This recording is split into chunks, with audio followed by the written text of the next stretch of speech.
their hard-earned money to be a part of. Like, you literally have to pay a percentage or a big chunk of your purse to the sanctioning, because for a belt, I would rather just buy the belt at the flea market, and, for a couple $100. Right. But the ring belt is free. The ring belt, you have to be a legend. You have to be number one fighting against number two. That's the only way you fight for it. Well, well, well. Haven't things changed with Oscar De La Hoya? When he was on Club Shay Shay, he talked about these sanctioning fees and how they're such a scam. He'd rather buy them from the flea market rather than pay sanctioning fees for them. But of course, you guys have heard Oscar De La Hoya recently, and now he's all about, oh, well,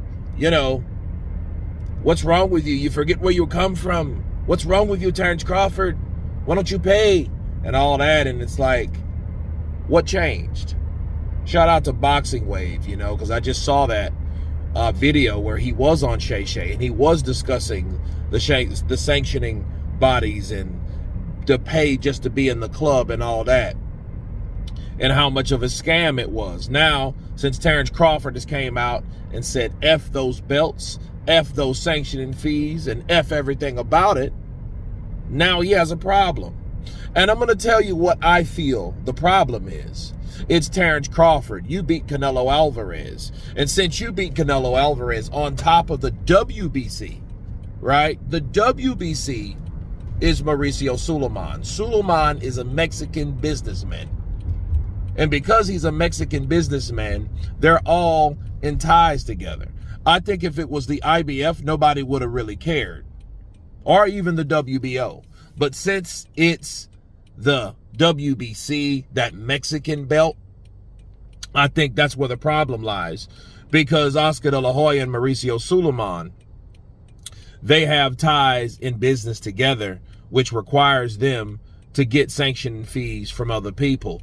And don't be surprised if those sanctioning fees, a percentage of those that go to the sanctioning bodies, don't go to the promoter, to the promotional companies. Don't be surprised if that happens, right? So I do think, if anything, we have Oscar De La Hoya changing lanes, because I think it's based on the WBC particularly. In particular, he's protecting the WBC because they got something up their sleeve together. You know what I mean? Because everybody knows about boxing and their sanctioning bodies and all that. They're not really what they seem to be. Now it's all about, oh, they help these boxers and these retired fighters if they don't have nothing, and they help them with a retirement plan. Me personally, I've never heard of that shit.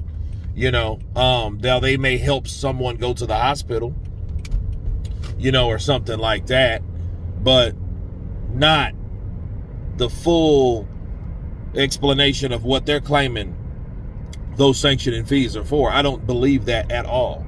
I don't think that that's the case at all. I think what it is those guys are pissed because Terence Crawford told the WBC where to go, because it's all corrupt and it's all about taking the fighter's money. Just like Oscar De La Hoya was explaining, I can just get a belt from the store. Well, why don't he get a WBC belt from the store? Why all of a sudden you have a problem with the WBC or Terence Crawford doing it? I thought Oscar De La Hoya hated Canelo Alvarez. I don't think it's about Canelo Alvarez at all. I think it's what Canelo Alvarez represents, which is the same thing that Oscar De La Hoya represents. Mexican boxing for Mexico. So, that's the Mexican belt, and Terence Crawford has pissed off the Mexican belt committee. But you guys tell me what you think of Oscar De La Hoya with his contradicting statements from then on Club Shay Shay to now at Terence Crawford. Of course, please subscribe. And you guys been Counterpunch. Peace!